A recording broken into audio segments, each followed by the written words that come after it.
Elles nous ont toujours fait rêver, elles nous ont toujours inspirés. Je veux parler des muses. Et les muses, c'est très agréable d'en rencontrer au moins une aujourd'hui, dans Confidence pour Festival, ici, où nous avons la chance de pouvoir offrir le micro à Marie Quentin, c'est elle qui a écrit le texte, qui fait la mise en scène de Muse. Muse que vous pouvez aller voir au Théâtre des Barriques.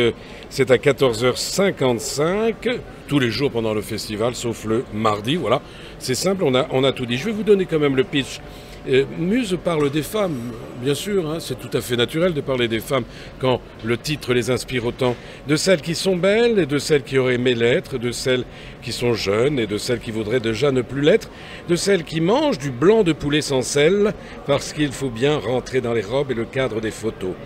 De celles qui inspirent, de celles qui aspirent à être inspirées, de celles qui vont se marier parce qu'il faut se marier, c'est comme ça, et faire des bébés aussi.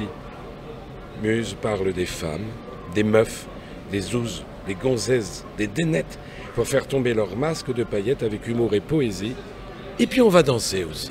Vous êtes combien sur scène? On est 5 sur scène. 5 sur scène, que des muses? Oui, tout à fait. Alors comment, quelle idée? C'est une création? Oui, c'est une création. C'est ma première création en tant qu'autrice et metteuse en scène. Première Avignon? C'est notre première Avignon aussi, oui. Oh là là, et vous venez d'où? On vient de la région parisienne. Toutes les 5? Toutes les 5, oui. Et vous vous êtes rencontrés, je ne sais pas, au conservatoire, à une école? Alors, il y en a certaines que j'ai rencontrées à l'école, en école d'art dramatique, et d'autres que j'ai rencontrées par des connaissances mutuelles. Oui, parce que là, c'est un pari qui paraît presque insensé que de venir ici à Avignon, premier festival.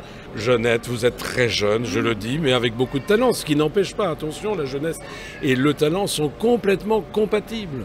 Mais le problème, c'est que la jeunesse, des fois, ne connaît pas les dangers d'un tel festival. Un danger, est-ce que vous êtes accompagné d'un financier, d'un producteur? Non, on fait tout seul. Oui, d'accord. Alors donc, vous avez économisé pendant des années? C'est ça. Je suis un peu vache, là. Hein. Non, mais il y a de ça aussi. En effet, on économise et puis on a aussi la chance d'être dans un pays où on a des structures qui peuvent nous accompagner financièrement. Ah, vous êtes adressé peut-être au département, à la région? Alors moi, je me suis adressée au fonds de soutien de l'AFSC, l'organisation du festival. Très bien, c'est une très bonne idée. On n'en parle jamais assez de ce fonds de soutien qui a été monté il y a 3 ans par Pierre Béfette et ça tourne très bien. Pierre Béfette n'est plus à la tête évidemment de l'AFC. Il s'agit de Sébastien Benedetto, mais j'ai un bon souvenir de Pierre Béfette. On continue, pardon. Non, je vous en prie. On est aussi accompagné par la Spédidam. Oui, alors oui. Plus de mots à dire là. Voilà, et enfin il y a le ministère de la Culture qui soutient aussi les compagnies. Donc, oui, mais vous avez un sacré dossier là. Oui, alors en effet c'est beaucoup de travail administratif, mais ça en vaut la peine puisque ça permet de payer ses comédiens et ses comédiennes. Ses comédiennes en l'occurrence. Bien sûr, oui. Revenons un petit peu, non pas à nos moutons, mais à nos muses. Oui. Les muses sont là, elles chantent, elles dansent? On danse. Oui. On danse, on chante pas, mais on danse. Vous dansez et vous allez rencontrer de belles histoires. C'est de la poésie, je l'ai dit tout à l'heure. Oui, c'est un texte qui est poétique. Il y a aussi beaucoup d'humour dedans. Oui, je l'ai lu là avec le pitch. Voilà. C'est l'histoire de Rita, une jeune candide qui rêve de devenir muse, mais une fois face à ses idoles, elle s'aperçoit que les apparences sont trompeuses. Voilà, c'est un texte qui parle de plein de sujets de la vie. C'est un désenchantement peut-être? Oui, il y a beaucoup ça parle beaucoup des désenchantements, des désillusions des femmes. Tu te rends compte, déjà si jeune et déjà si désenchanté. Je suis troublé là quand même. Bon, c'est bien, hein. Mais je suis assez troublé parce que je me dis de parler d'un sujet aussi grave que le désenchantement. Il faut avoir de l'expérience, il faut avoir de la bouteille, comme on dit.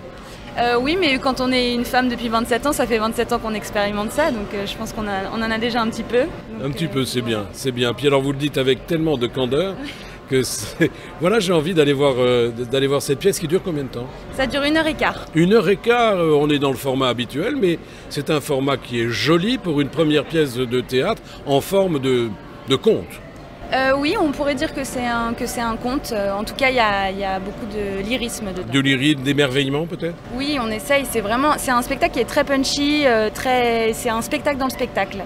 Eh bien, écoutez, moi je crois que j'ai très envie de vous dire merci d'être si jeune et merci de si bien écrire. Voilà, vous entendez? Et je ne sais pas ce qui se passe, je vous aime. C'était Pierre-Patrick pour Tête d'Armédia, Armédia, le journal Regard et évidemment Fresnay Radio. C'est formidable. Merci en tous les cas, merci.